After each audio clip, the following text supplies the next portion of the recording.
اہل مکہ نے جو سلوک کیا وہ کسی سے بھی مخفی نہیں ہے.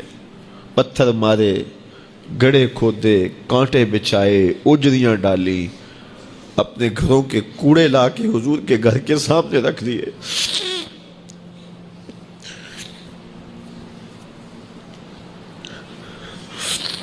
یہ کس چیز کی سزا دے رہے تھے میرے حضور کو؟ میرے حضور علیہ السلام نے پھر طائف کا سفر کیا کہ شاید وہ لوگ میری بات کو سن لیں، لیکن انہوں نے جو دردناک سلوک کیا وہ بھی تاریخ کا ایک انتہائی دردناک باب ہے. انہوں نے اوباشوں کے ہاتھوں میں پتھر دیے اور جس راستے میں میرے حضور نے گزرنا تھا ان کو اس راستے پہ کھڑا کر دیا اور کہا ان پہ سنگ زنی کرو. اور وہ آقا کریم پہ پتھر مارتے، حضور کے پاؤں پہ پتھر مارتے. آقا کریم علیہ السلام پاؤں اٹھاتے تو وہ دوسرے پاؤں پہ مارتے. پھر حضور شدت درد سے بیٹھ جاتے تو ان کے دو غنڈے دائیں بائیں سے آگے بڑھتے اور حضور کو کندھوں سے پکڑ کے اٹھاتے، پھر سنگ باری کرتے.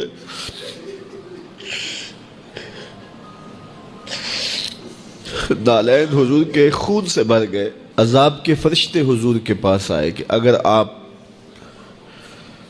بد دعا بول دیں تو ابھی ہم ان پہاڑوں کو جوڑ دیتے ہیں اور یہ طائف کے لوگ پس جائیں گے ان پہاڑوں کے درمیان. آسمان سے پتھر اتریں گے، ان کے سر کچل دیے جائیں جنہوں نے آپ کو دکھ دیے.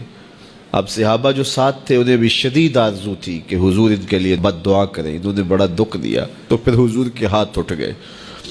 صحابہ کا خیال یہ تھا کہ ابھی حضور کی زبان کھلے گی اور بد دعا کے لفظ نکلیں گے اور یہ پیس دیے جائیں گے. لیکن جب وہ لب کھلے، وہ پتلی پتلی گلے قدس کی پتیاں، وہ لب ہائے دور جب کھلے تو لفظ کیا تھے؟ اے اللہ میری قوم کو ہدایت دے دے، یہ مجھے جانتی نہیں. اور کہا کہ مجھے ان کی نسلوں سے ایمان کی توقع ہے. باپ کا انتقال حضور کے اس دنیا پہ قدم رکھنے سے پہلے ہی ہو گیا تھا. ابھی شکم مادر میں تھے کہ حضرت عبداللہ کا انتقال ہو جاتا ہے. در یتیم پیدا ہوئے ہیں.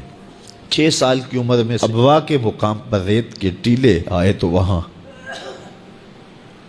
سیدہ آمنہ کی طبیعت خراب ہو گئی اور پھر لمحے بھی زندگی کے آخری ہیں. سیدہ آمنہ نے محسوس کر لیا کہ یہ میری آخری سانسیں. سیدہ پاک نے حضور کے سر پہ ہاتھ رکھا اور روتے ہوئے کہا کہ بیٹا ہر نئی چیز نے پرانا ہو جانا ہے، ہر باقی نے فنا ہو جانا ہے. میں بھی جا رہی ہوں، وَذِكْرَ بَاق وَوَلَدْتُ طُہْرًا، لیکن میرا ذکر نہیں مٹے گا اس لیے کہ تیرے جیسا ستھرا بیٹا چھوڑ کے جا رہے ہیں.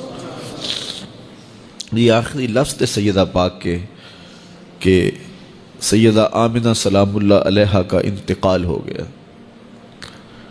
خیر حضور ماں سے لپٹ گئے. امی آپ آگے بولتی نہیں ہیں، لیکن خاموش ہو گیا تھا چمن بولتا. حضور نے وہیں پھر اپنی ماں کی تدفین کی. تدفین کے بعد ام ایمن کے ساتھ سواری پر بیٹھ جاتے ہیں اور چمٹ جاتے ہیں ام ایمن کے ساتھ، اور وہ جا کے حضرت عبد المطلب کے سپرد کر دیتی ہیں. تو حضرت عبد المطلب حضور کو آغوش میں لے کے بڑا روئے اور ام ایمن سے کہا کہ میرے اس بیٹے کا تم نے خاص خیال رکھنا ہے. اور پھر انہوں نے اتنا خیال رکھا کہ میرے حضور فرمایا کرتے تھے ام ایمن میری ماں کے بعد میری ماں ہے.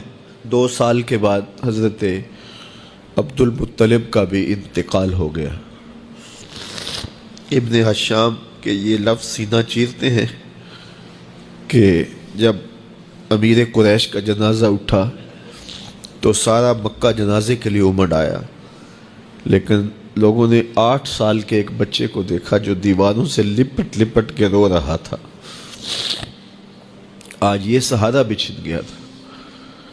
پھر چچا کی کفالت میں آئے. پھر ایک وقت آیا کہ وہ بھی اس دنیا کو چھوڑ گئے اور اسی سال حضور کی اہلیہ کا انتقال بھی ہوا اور اس سال کا نام عام الحزن، دکھوں کا سال رکھا. جو امت کے حق تھے حضور نے وہ ادا کیے. لیکن امت کے ذمے جو حقوق تھے پیغمبر کے لیے، آج امت نے سوچنا ہے کہ امت نے کیا وہ حقوق پورے کیے؟ جس طرح طائف کے بازاروں سے لے کے مکے کی گلیوں تک اذیتیں سہی، تکلیفیں گوارا کی، مقاومتیں، مخالفتیں، نکتہ چینیوں کے طوفان، ناموافق حالات کے جکڑ، اذیتیں، کسے ہوئے آوازیں، کیا کچھ نہیں تھا۔ ذرا پلٹ کے مکے کی تاریخ تو دیکھو، حضرت سمیہ کے بدن میں اترتا ہوا خنجر تو دیکھو، حضرت یاسر کو تڑپ کے جان دیتے ہوئے تو دیکھو، اور پھر دیکھو کہ میرے اور آپ کے آقا و مولا کس طرح سے عزم و ثبات کے ساتھ، کس طرح تندہی کے ساتھ، کس طرح اللہ کے پیغام کے ابلاغ کے لیے کوشاں رہے۔ گھر میں فاقے تھے، کئی دن تک چولہا نہیں جلا، لیکن تبلیغ کے تسلسل میں فرق نہیں آیا، اور پھر تبلیغی عمل کو کسی غرض سے بھی ملوث نہیں ہونے دیا۔